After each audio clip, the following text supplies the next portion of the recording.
Hello friends, पुरानी video में हम कवर कर रहे थे modern Indian history through NCERTs. अगर आपने वो वीडियो नहीं देखी है तो वो आप वीडियो देख सकते हैं। हमने वहां पर अपनी मॉडर्न इंडियन हिस्ट्री को चैप्टर 2 तक कवर कर लिया है थ्रू क्लास 8th एनसीईआरटी। तो आपको मैं बता दूं बहुत ही शॉर्ट वे में कि हम कहाँ तक पहुंच गए थे। पहले हमने देखा था कि जो ईस्ट इंडिया कंपनी है वो अब एक ट्रेडिंग कंपनी से हमारी टेरिटरी भी कंट्रोल करने लग गई है। मतलब ट्रेड से अब उसने टेरिटरी कंट्रोल करने का काम शुरू कर दिया है। टेरिटरी कंट्रोल करने के बाद वो हमारे पॉलिटिक्स में भी पूरी तरह इन्वॉल्व हो गई है ताकि वो अपना ट्रेडिंग का जो काम है वो आसानी से कर ले। मतलब बहुत ही चालाकी से उसने हमारी टेरिटरी को कंट्रोल करना अब शुरू कर दिया है। तो वही हम अब पढ़ेंगे लाइन बाय लाइन अपने चैप्टर 3 में। तो let's start chapter 3। The company become the Diwan. अब दीवान क्या होता है? मतलब पूरा फाइनेंशियल एडमिनिस्ट्रेशन कंपनी ने अपने पास ले लिया है। सबसे पहले लेते हैं वो बंगाल का। The East India Company became the diwan of Bengal on 12 August 1765। This is a very important date. आप इसको नोट कर सकते हैं कि कंपनी ने दीवानी राइट बंगाल के कब लिए। वो है 12 August 1765। As the Diwan, the company became the chief financial administrator of the territory under its control. Deewani right जब वो ले लेती थी तो वो चीफ फाइनेंशियल एडमिनिस्ट्रेटर बन जाती थी उस टेरिटरी की जो उसके कंट्रोल में होती थी। The company needed to administer the land and organize its revenue resources. उसके पास पूरा कंट्रोल आ जाता था कि वो वहां के रेवेन्यू रिसोर्सेज को कंट्रोल करे। It needed to be done in a way that could yield enough revenue to meet the growing expenses of the company. वो इस तरीके से रेवेन्यू लेते थे ताकि जितने भी उनके खर्चे थे कंपनी के वो सारे पूरे हो सके। मतलब इंडिया के लोगों से अपने खर्चे पूरे कर रहे थे। कितने टैक्टफुली, कितने स्मार्टली उन्होंने हमारे ही रेवेन्यू से अपने सारे खर्चे पूरा करना शुरू कर दिया था। मतलब अब वो हम सबको बनाना शुरू कर दिए थे हमारा अपना गुलाम। मतलब ईस्ट इंडिया कंपनी इंडियंस को अपना गुलाम बनाना शुरू कर दिए थे। अब हम नेक्स्ट टॉपिक को पढ़ते हैं। Revenue for the company. Revenue for the company में क्या आता है वो अब हम समझते हैं। The company aim was to increase the revenue to buy fine cotton and silk cloth. वो क्या चाहते थे कि रेवेन्यू क्यों इंक्रीज किया था? वो जितना भी हमारे पास fine cotton and silk cloth था वो उसको एज चीपली एज पॉसिबल, कि जितना सस्ता मिल सके हम लेंगे, इतना हम इसका रेवेन्यू करेंगे। रेवेन्यू लेते थे और वही बहुत हाई रखते थे और यहाँ के इंडिया से कॉटन और सिल्क के सस्ते सस्ते दामों पर यहाँ से कपड़े लेके जाते थे। Within the span of 5 years, the value of goods bought by the company in Bengal doubled. मतलब रेवेन्यू हमारा बढ़ा दिया और हमारे ही पैसे पे अपना जो सामान खरीदने का था वो भी डबल कर दिया। The company before 1865 purchased goods in India by importing gold and silver from Britain. जब पहले उनके पास दीवानी राइट नहीं था, बिफोर 1865 वो क्या करते थे? जो गोल्ड एंड सिल्वर था वो लाते थे ब्रिटेन से, है ना। जो वो गोल्ड सिल्वर ब्रिटेन से लाते थे उससे यहाँ पर सामान खरीदते थे, जो भी गुड्स उन्होंने खरीदने थे। बट जैसे ही उनको दीवानी राइट्स मिल गए तो उनके पास आ गया सारा बंगाल का रिवेन्यू। जब वो रिवेन्यू था बंगाल का उसी से अपने सारा सामान खरीदते थे और वही अपने ब्रिटेन ले जाते थे। देखो रिवेन्यू भी किसका ले रहे हैं? हमारी कंट्री का। सामान कहाँ से खरीद रहे हैं? हमारी कंट्री का। रिवेन्यू किसका है? हमारे लोगों का। और हमारे ही सामान से अपना सामान खरीद रहे हैं और उसको बंगाल ले जा रहे हैं। मतलब इतने स्मार्टफुली उन्होंने खेला कि अपना सामान खरीदना है वो भी हमारे ही लोगों के सामान, हमारे ही लोगों के पैसों से। Now it was financed by the revenue collected in Bengal. पहले तो गोल्ड सिल्वर से उनका सारा ट्रेडिंग चलती थी जो ब्रिटेन से आता था, बट अब सब फाइनेंस होता है रिवेन्यू जो कलेक्ट करते हैं बंगाल से। मतलब कितने स्मार्टफुली सब कुछ करते गए वो। Artisanal production was in decline and the agriculture cultivation showed sign of collapse. मतलब जो आर्टिस्ट थे और जो हमारे एग्रीकल्चर में पीजेंट्स थे सबकी कंडीशन बहुत खराब होती जा रही थी अब। Then in 1770 a terrible famine killed 10 million people in Bengal. देखिए सारा एग्रीकल्चर खराब हो गया था, हमारी आर्टिस्ट की कंडीशन खराब हो गई थी। ऊपर से आ जाता है वो बंगाल फैमिन ऑफ 1770 जिससे 10 मिलियन पीपल बंगाल में मर जाते हैं। तो मतलब इतने इन्होंने हमारी कंडीशन बुरी कर दी थी। अब देखिए बहुत ही कंडीशन बुरी हो गई थी, तो अब सारा सामान तो जाता इंडिया से था, ब्रिटेन इनका। तो इन्होंने सोचा अगर हमने एग्रीकल्चर को इम्प्रूव नहीं किया तो हमारा भी क्या हो जाएगा, पेट भरना बंद हो जाएगा, हम तो भाई भूखे मर जाएंगे। तो इन्होंने सोचा let's improve the agriculture now, थोड़ा इस पे ही हम कुछ ध्यान दे दें। तो बहुत सारे सिस्टम से इंट्रोड्यूस करते हैं एग्रीकल्चर में, बट आप आगे देखेंगे। बट वो भी सारे सोचा था इन्होंने, तो ऐसे करेंगे वैसे करेंगे, बहुत स्मार्ट थे खिलाफ, बट यहाँ पे वो सिस्टम अच्छे से काम नहीं कर पाए। In 1793 the company introduce the permanent settlement. 1793 में कंपनी क्या इंट्रोड्यूस करती है, permanent settlement. By the terms of the permanent settlement, मतलब परमानेंट सेटलमेंट में क्या होता था ये अब हम पढ़ेंगे। The rajas and taluqdars were recognised as zamindars, मतलब राजास और तालुकदार्स को इन्होंने बोल दिया कि ये है जमींदार्स। वो were asked to collect the rent from the peasants and pay revenue to the company. मतलब ये करते थे कलेक्ट, जो जमींदार थे, और वही रेवेन्यू को देते थे ईस्ट इंडिया कंपनी के। मतलब जो परमानेंट सेटलमेंट मेथड था उसमें जो जमींदार थे, ठीक है, जो जमींदार थे वो कलेक्ट करेंगे रिवेन्यू किससे, पीजेंट्स से। और जो रिवेन्यू पीजेंट से लेते थे वो किसको देते थे, ईस्ट इंडिया कंपनी को। मतलब परमानेंट सेटलमेंट में एक मिडल मैन आ गया, मतलब जमींदार आ गया, जो क्या हुआ पीजेंट से रेवेन्यू लेता था, पीजेंट से, और वही देता, वो जमींदार देता था ईस्ट इंडिया कंपनी को। समझ गए हम अब परमानेंट सेटलमेंट मेथड को बहुत easily. The amount to be paid was fixed permanently. ये जो एक अमाउंट था परमानेंट सेटलमेंट में कितना रेवेन्यू देना था वो एक बार फिक्स कर दिया गया था। The settlement would ensure a regular flow of revenue in the company's coffers, at the same time encourage the zamindars to invest in the improving of the land। मतलब वो रेवेन्यू लेते थे वो कंपनी को भी देते थे, बट जो रेवेन्यू था वो कंपनी ने तो फिक्स कर दिया था, ईस्ट इंडिया कंपनी ने। सोचो कंपनी ने बोला भाई आपने 500 रुपए का रेवेन्यू हमें देना है। अब वो बीच में जमींदार की मर्जी है कि वो 1500 भी वहां पे ले सकता है हमारे पीजेंट से। तो जो 500 रुपए है वो तो दे दिया उसने, जो 1000 रुपए है वो उसने रख लिया। सोच लीजिए 500 रुपए है वो उसने अपने एक्सपेंसेस पे जमींदार ने यूज कर लिया, और जो 500 रुपए है वो बोलेगा कि मैं अपनी लैंड की प्रोडक्शन पे लगा देता हूँ ताकि प्रोडक्शन ज्यादा हो और मुझे भी फायदा हो। मतलब रेवेन्यू ईस्ट इंडिया कंपनी ने तो एक फिक्स कर दिया था, अब वो जमींदार की मर्जी थी वो कितना ले, ताकि वो लैंड पे भी पूरा ध्यान दे सके कि प्रोडक्शन अच्छे से हो, ताकि अच्छा रेवेन्यू फ्लो बना रहे और उसका भी अच्छे से चले और ईस्ट इंडिया कंपनी का भी ढंग से होता रहे। बट जैसे मैंने आपको बताया था इसमें भी प्रॉब्लम हो गई थी। द प्रॉब्लम, अब समझते हैं क्या प्रॉब्लम हुई थी। Soon the company officials discovered that the zamindars were not investing in the improvement of land because the fixed revenue was very high। वो नहीं कर रहे थे improving अपनी लैंड को, मतलब इम्प्रूवमेंट ऑफ लैंड में वो बिल्कुल ध्यान नहीं देते, बिकॉज पहले ही रेवेन्यू बहुत ज्यादा था जो पेजेंट्स नहीं दे सकते थे। तो वो इतना उनसे नहीं ले पाते थे जिससे वो इतना इन्वेस्ट नहीं कर पाते थे, क्योंकि जो 500 रुपए उनसे लिया अगर वो 1500 ले रहा है तो 500 अपने खाने के लिए यूज किया, वो 500 रुपए भी जमींदार को नहीं बचता था। मतलब उस टाइम सोच लीजिए अगर बोला 5 रुपए लेना है हमने ईस्ट इंडिया कंपनी ने, तो वो सोचो 10 रुपए बोला ईस्ट इंडिया कंपनी ने, तो 5 रुपए दे दिया हमने जमींदार को। जब 5 रुपए जमींदार को हमने दे दिया तो ये, sorry let me take another example. 10 रुपए बोला ईस्ट इंडिया कंपनी ने कि हमारा रेवेन्यू फिक्स है, और जाके जो ये जमींदार है वो 15 रुपए पीजेंट से ले लेता है। ठीक है, जब 15 रुपए पीजेंट से वो ले लेता है तो उसको 10 रुपए तो देना है, 5 रुपए तो उसको पेट ही अपना भरने में लग जाता था।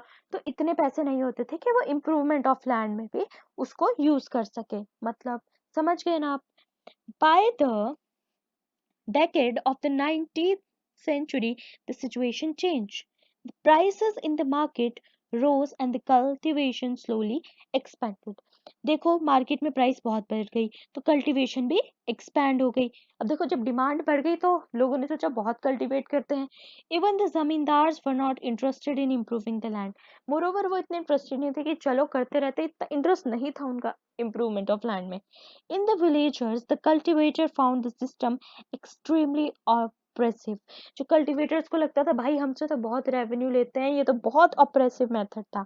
The rent they paid to the zamindar was very high, so they took loan from the moneylender, and when they failed to pay the rent, they were evicted from the land. बेचारे revenue नहीं दे पाते थे, अगर revenue नहीं दे पाते थे फिर money lender के पास जाते थे, और मनी लैंडर का जब पे नहीं कर पाते थे वो रेवेन्यू, तो उनको जमीन से बाहर निकाल दिया जाता था। अब ये सिस्टम तो नहीं चल पाया, तो एक नया सिस्टम फिर से इंट्रोड्यूस किया जाता है। Holt Mackenzie devised the new system which came into effect in 1822। एक और सिस्टम इंट्रोड्यूस किया जाता है जो 1822 में लैंड इंप्रूवमेंट में किया था, बहुत ज्यादा किया था, तो उसका एक और सिस्टम जो हॉल्ट मैकेंजी ने किया था वो हम आपको अब बता रहे हैं। Under his direction collectors went from village to village inspecting the land, measuring the fields, and recording the customs and rights of the different groups। मतलब इसमें जो कलेक्टर्स होते थे इसमें थोड़ा अलग सिस्टम है। जो रेवेन्यू को कलेक्ट करते थे विलेज टू विलेज जा रहे हैं, लैंड को पूरा इंस्पेक्ट करते हैं, फील्ड्स को पूरा देखते हैं, वहां के कस्टम्स देखते हैं, मतलब हर चीज को पहले वो उसके डाटा को कलेक्ट करते हैं। The estimated revenue of each plot within the village was added up to calculate the revenue that each village mahal had to pay। वो सारा इंस्पेक्शन करते थे, उसके बाद देखते थे कि एक विलेज का पूरा देखते थे, इतना क्वालिटी है इसका, ये है वो है, कितनी प्रोडक्शन होती है, और उससे बेस पे उनका रेवेन्यू फिक्स कर देते थे। रेवेन्यू फिक्स करने के बाद वो देखते थे the demand was to be revise periodically not permanently.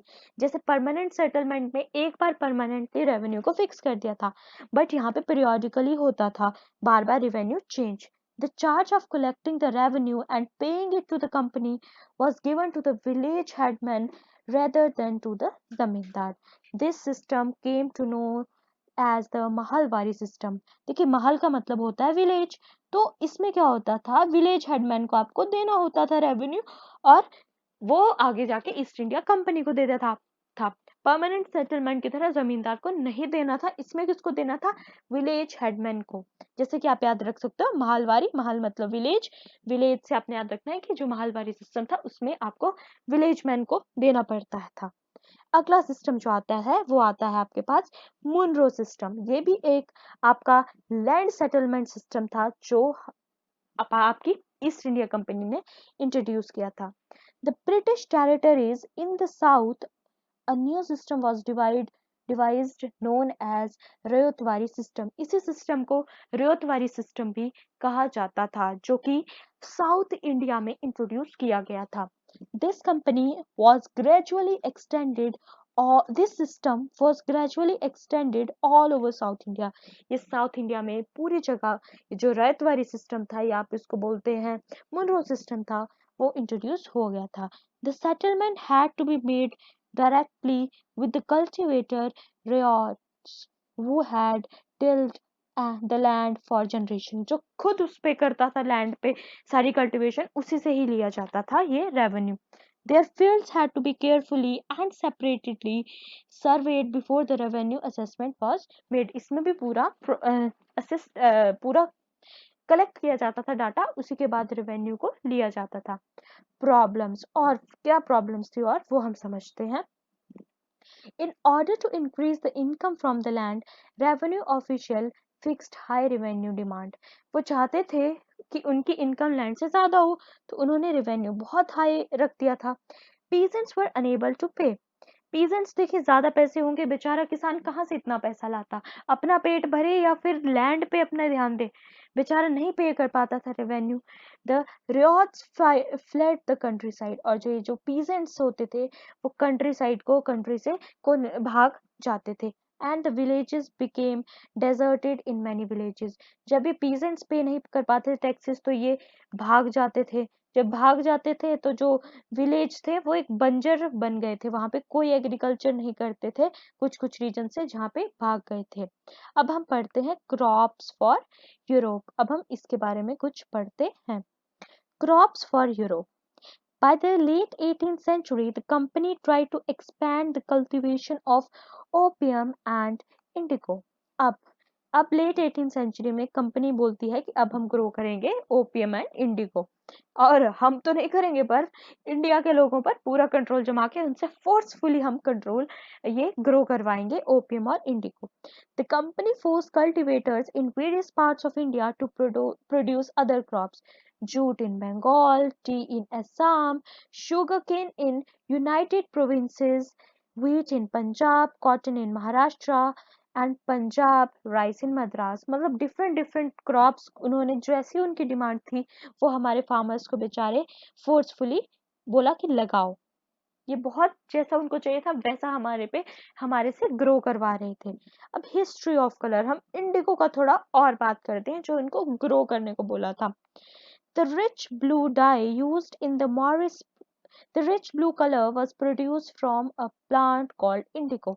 जो ये इंडिगो ग्रो करने को बोलते थे, ये इंडिगो प्लांट में ब्लू कलर जो इनको चाहिए था वो एक इंडिगो प्लांट में लगता था। The blue dye used in the Morris prints in 19th century Britain was manufactured from indigo plants cultivated in India। जो मॉरिस प्रिंट्स में ये ब्लू कलर यूज करते थे वो हमारे इंडिगो से जाता था। India was the biggest supplier of indigo in the world at that time। उस टाइम पे India was the biggest supplier of Indigo at that time. मतलब इंडिया ही सप्लाई करता था उस टाइम, मतलब एक सुप्रीमली इंडिया हर जगह को इंडिगो सप्लाई करता था। अब क्यों ऐसा था कि इंडिया का इंडिगो इतना फेमस था, वही हम बात आगे समझते हैं। Why Indian indigo was in demand? India indigo plants grow in the tropics and Indian indigo was used by the cloth manufacturers in Italy, France, Britain to dye cloth। ये हमारा एक तो हमारा क्लाइमेटिक कंडीशन बहुत अच्छा था और ये यूज किया जाता था मैन्युफैक्चरर्स के द्वारा डिफरेंट डिफरेंट कंट्रीज में। Small amount of Indian Indigo reach the European market and it's price was very high, और हाई भी इसकी कॉस्ट होती थी। Therefore, European cloth manufacturer had to depend on another plant called wood to make violet and blue dye। क्योंकि costly भी था तो एक और प्लांट पे इनको पूरा डिपेंड होना पड़ता था। Indigo produced rich blue color whereas dye from wood was pale and dull। मतलब जो दूसरा प्लांट था इंडिगो जैसा इतना अच्छा नहीं था। By the end of the 18th century the demand for Indian indigo grew further। मतलब इसकी डिमांड बहुत बढ़ने लगी बिकॉज जो इसका ब्लू कलर था वो इतना फाइन था जो और कोई प्लांट नहीं दे सकता था। While the demand for indigo increased, its existing supplies from the West Indies and America collapsed for a variety of reasons। और कंट्रीज से इसकी जो supplies थी वो कम हो गई। Between 1783 and 1789, the production of indigo in the world fell by half। और production इसकी कम होने लग गई, और जैसे ही और जगह कम होने लग गई, इंडिया में सबसे ज्यादा प्रोडक्शन और सप्लाई इंडिया देने लग गई और कंट्रीज को। Britain turns to India. अब और जगह इतना हाई प्राइस था और ये सब कुछ प्रॉब्लम्स थी, आ नहीं रहा था, कई जगह प्रोडक्शन कम हो गई, तो अब ब्रिटेन को लगा भाई India he is only the source जहां से हम ये इंडिगो वगैरह ले सकते हैं। मतलब हम तो उनके लिए भाई पूरे गुलाम बन गए थे, जो चाहो हमसे लेके जाओ भाई तुम, ठीक है। अब ये हो गया था। Then Britain turns to India। In Europe, the demand for indigo was high। यहाँ पे तो भाई ब्रिटेन वाले को बहुत ज्यादा इंडिगो चाहिए था। So the company in India looked for ways to expand the area under indigo cultivation। तो वो बोलते थे भाई कि हम तो एक्सपेंड करेंगे, सारे वेज देखे कि हम इंडिया में कैसे इंडिगो को एक्सपैंड करे, ग्रो करना। Gradually, the indigo trade grew। So the commercial agents and the official of the company began investing in indigo production। मतलब बहुत ज्यादा इन्वेस्ट होने लगा इंडिगो प्रोडक्शन में इंडिया में। The company officials were attracted by the prospect of high profits and came to India to become indigo planters। अभी indigo planters बनने यहाँ पे आ जाते थे। ठीक है। तो दिस वाज अबाउट कि हमारा कैसे ये इंडिगो कल्टीवेट किया जाता था और क्यों ये इंडिया में आए, क्योंकि और जगह कहीं प्रोडक्शन कम होने लगी, कहीं हाई कॉस्ट था, कहीं पहुंच नहीं रहा था, मतलब इन सब रीजंस पे ये इंडिया की तरफ मुड़ गए। How was indigo cultivated? अब ये था कि इंडिगो भी निच एंड रोयल्टी सिस्टम था, this is not as important. तो हम इसको याद रख सकते हैं कि दो टाइप ऑफ सिस्टम थे इंडिगो कल्टीवेशन के, जिसमें निच एंड रोयल्टी सिस्टम था। In niche cultivation, the planter produced indigo in lands that he directly controlled. वो खुद directly उस land को control करता था जो planter होता था।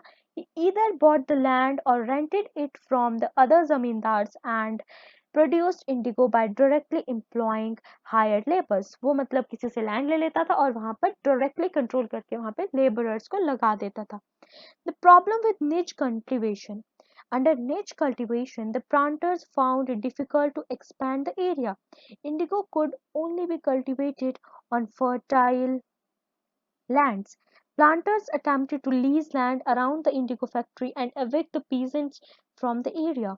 Niche cultivation on a large scale also required many plows and bullocks.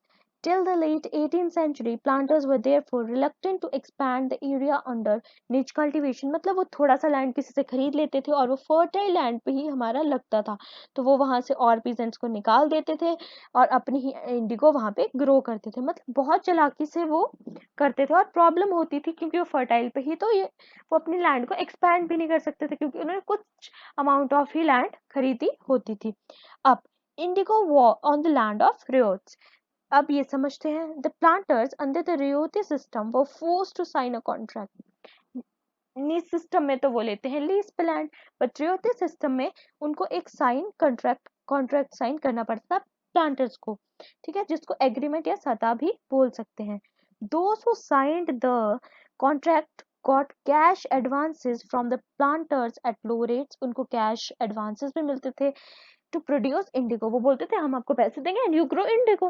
When the harvested crop was delivered to the planter, a new loan was sanctioned and the cycle starts all over again.